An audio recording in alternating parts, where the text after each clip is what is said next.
Share ಮಾಡಿಲ್ಲ ನೀವು. Sir, ನನ್ನ ಹೆಸರು ನವೀನ್ ಅಂತಂದೇಳಿ. ಬಯಲು ಬಸವೇಶ್ವರ ಮೊಬೈಲ್ಸ್ ಪ್ರೊಪ್ರೈಟರ್ ನಾನು.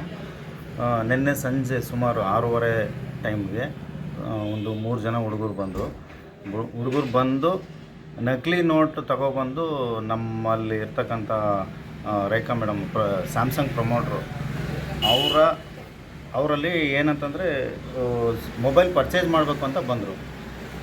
ನಾನು ಇರಲಿಲ್ಲ ಆ್ಯಕ್ಚುಲಿ ಅಂಗಡಿಗೆ. ಅವ್ರಿಗೆ ನೋಟೆಲ್ಲ ತೊಗೊಂಡು ಎಲ್ಲ ಚೆಕ್ ಮಾಡಿ ನೋಡಿದ್ರೆ ಅದು ನಕಲಿ ನೋಟು ಅಂತ ಅವ್ರಿಗೆ ಡೌಟ್ ಬಂತು. ನನಗೆ 5 ನಿಮಿಷಕ್ಕೆ ಫೋನ್ ಮಾಡಿದ್ರು. ಫೋನ್ ಮಾಡಿ ನಾನು 5 ನಿಮಿಷಕ್ಕೆ ಇದ್ದಾಗ ನನಗೂ ಕನ್ಫರ್ಮ್ ಆಯ್ತು ಅದು ನಕಲಿ ನೋಟೆ. ನಿನ್ಗೆ ಯಾರು ಕೊಟ್ಟಿದ್ದು ಇದನ್ನು ಅಂತಂದೇಳಿ ಹೇಳಿದಾಗ ಅವನು ಬಾಯಿ ಬಿಡ್ದಲೆ ಸುಮ್ಮನೆ ಆಚೆಗೆ ಹೋಗ್ಬಿಟ್ಟ. ಸೊ ನಾವು ಇದನ್ನು ಭಾಳಷ್ಟು ಪ್ರಯತ್ನ ಮಾಡಿದ್ವಿ. ಒಂದು 5 ನಿಮಿಷ ಬಿಟ್ಟು ಮತ್ತೆ ಬಂದರು. ಇದಕ್ಕೆ ಅವರು ಮೊಬೈಲ್ ತೊಗೊಂಡೋಗಕ್ಕೆ ಬಂದ್ರೆ, ನೋಟ್ ತೊಗೊಂಡೋಗಕ್ಕೆ ಬಂದರೆ ಗೊತ್ತಾಗಲಿಲ್ಲ. ಅಷ್ಟೊತ್ತಿಗೆ ನಾನು ಪೊಲೀಸ್ಗೆ ಇನ್ಫಾರ್ಮ್ ಮಾಡಿದೆ. ಅವರು ಬಂದರು. ಅಷ್ಟೊತ್ತಿಗೆ ಅವ್ನು ನಾಪತ್ತೆ ಆಗ್ಬಿಟ್ಟ. ಪೊಲೀಸರು ಅವರಿಂದ ಬಿದ್ದರು. ಇದು ಮೇಡಮ್ ಅವ್ರು ಫಸ್ಟ್ ಇನ್ಫಾರ್ಮೇಷನ್ನು ಅವ್ರು ಕೊಡ್ತಾರೆ, ಯಾವ ರೀತಿ ಆಯಿತು ಈ ಸಂದರ್ಭ ಅಂತ ಹೇಳ್ತಾರೆ.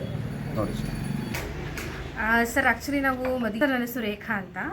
ಬಯಲು ಬಸವೇಶ್ವರ ಎಂಟರ್ಪ್ರೈಸ್ ಅಂಗಡಿನಲ್ಲಿ ನಾನು ಸ್ಯಾಮ್ಸಂಗ್ ಪ್ರಮೋಟ್ರಾಗಿ ವರ್ಕ್ ಮಾಡ್ತಿರೋದು. ಆ್ಯಕ್ಚುಲಿ ನಿನ್ನೆ ಸಾಯಂಕಾಲ ಇದೇ ಟೈಮ್ಸ್ ಒಂದು 6ರಿಂದ 6:30 ಅನಿಸುತ್ತೆ ಮೇ ಬಿ. ಆ ಟೈಮಲ್ಲಿ ಒಂದು 3 ಜನ ಹುಡುಗರು ಬಂದು, ಅಕ್ಕ ನಮಗೆ ಕಡಿಮೆ ಪ್ರೈಸಲ್ಲಿ ಒಂದು 5G ಫೋನ್ ಬೇಕು ಅಂತ ಹೇಳ್ಬಿಟ್ಟು ಬಂದರು. ಸೊ ನಮ್ಮ ಅಂಗಡಿನಲ್ಲಿರೋಂಥ ಕಡಿಮೆ ಪ್ರೈಸಿಂದ ಮೊಬೈಲ್ಸ್ ಎಲ್ಲ ನಾನು ತೆಗೆದಿಟ್ಟೆ. ಅದರಲ್ಲಿ ಅವರು ನೋಡಿ ಇದು ಫೋನ್ನ ಸೆಲೆಕ್ಟ್ ಮಾಡಿದ್ರು. 10,500 ರೂಪಾಯಿಗೆ ನಾನು ವಿತ್ ಆಫರ್ ಮಾಡಿಕೊಡ್ತೀನಿ ಅಂತ ಹೇಳಿದೆ. ಸರಿ ಆಯಿತು, ನನ್ನ ಹತ್ರ 10,000 ರೂಪಾಯಿ ಇದೆ, ಇನ್ನು 500 ರೂಪಾಯಿನ ನಾನು ಡ್ರಾ ಮಾಡ್ಕೊಂಡು ಬರ್ತೀನಿ ಅಂತ ಹೋದರು. ಸರಿ ಅಂತ ಹೇಳ್ಬಿಟ್ಟು ಮತ್ತೆ 5 ನಿಮಿಷ ಆದಮೇಲೆ ಅವರು ಕರೆಕ್ಟಾಗಿ 10,500 ರೂಪಾಯಿ ತೊಗೊಂಡು ಬಂದು ಅವರು ನಾನು ಎಣಿಸ್ತೀನಿ ಅಂತ ಹೇಳ್ತಾರೆ. ಕೊಡಿಲಿ ನಾನು ಎಣಿಸ್ತೀನಿ ಅಂತ ಹೇಳಿ ಇಸ್ಕೊಂಡು ನೋಡಿದಾಗ ಎಲ್ಲ ಫೇಕ್ ನೋಟ್ ಆಗಿತ್ತು ಸರ್. ಯಾಕಂದರೆ ನಾವು ಡೈಲಿ ನೋಟ್ಗಳನ್ನ ಎಣಿಸ್ತಿರ್ತೀವಲ್ಲ, ಗೊತ್ತಿರುತ್ತೆ ಒರಿಜಿನಲ್ ನೋಟ್ ಯಾವುದು, ಡೂಪ್ಲಿಕೇಟ್ ನೋಟ್ ಯಾವುದು, ಅದೆಲ್ಲ ಒಂಥರ ಜೆರಾಕ್ಸ್ ಮಾಡಿರೋ ಥರ ಇತ್ತು, ಒಂದು ಫಾರ್ಮೆಟಲ್ಲಿ ಇರಲಿಲ್ಲ.